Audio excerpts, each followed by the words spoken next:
अस्सलाम वालेकुम दोस्तों, क्या हाल चाल। तो जी पब्लिक का रद्द-ए-अमल आना शुरू हो चुका है। आज 10 अप्रैल 2023 और सोमवार का दिन है।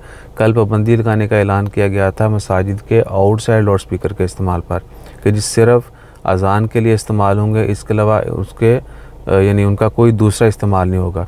आजकल रमज़ान के महीने में जो है आउटसाइड स्पीकर तरावी की नमाज़ के लिए भी इस्तेमाल होते हैं।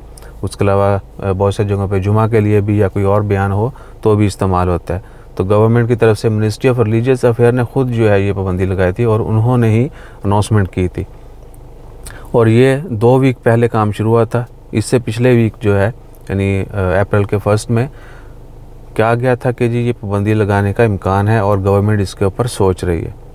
उस वक़्त वल्लाही कोई तनकीद, कोई इसके ऊपर यानी किसी पब्लिक ने, किसी भी बंदे ने कोई स्टैंड नहीं दिया, कोई यानी ट्वीट, कोई पोस्ट, कोई एतराज़ वगैरह कुछ नहीं।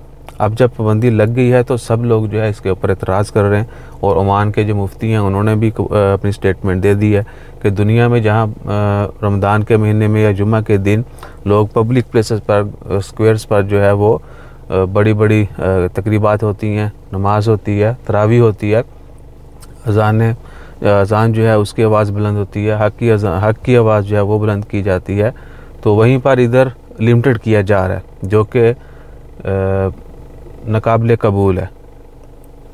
आप देखते हैं उसके बाद पब्लिक जो है वो उनकी स्टेटमेंट को भी सराह रही है कि बात तो उनकी भी ठीक है कि पूरी दुनिया में जो गैर इस्लामी मुल्क है वहाँ पर जो है वो पब्लिक जो है जमा होती है, मुसलमान जो है वो इकट्ठे होते हैं और नमाज़ पढ़ते हैं, तरावी पढ़ते हैं।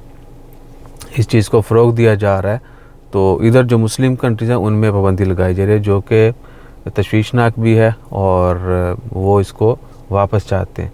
अब देखना ये है कि पब्लिक कितना इसके ऊपर ट्रेंड चलाती है और गवर्नमेंट का जवाब क्या आता है। तो अपना ख्याल रखिए, दुआ में याद रखिए और दुआ कीजिए कि ये पाबंदी ख़त्म हो। जज़ाकल्लाह, अल्लाह हाफ़िज़।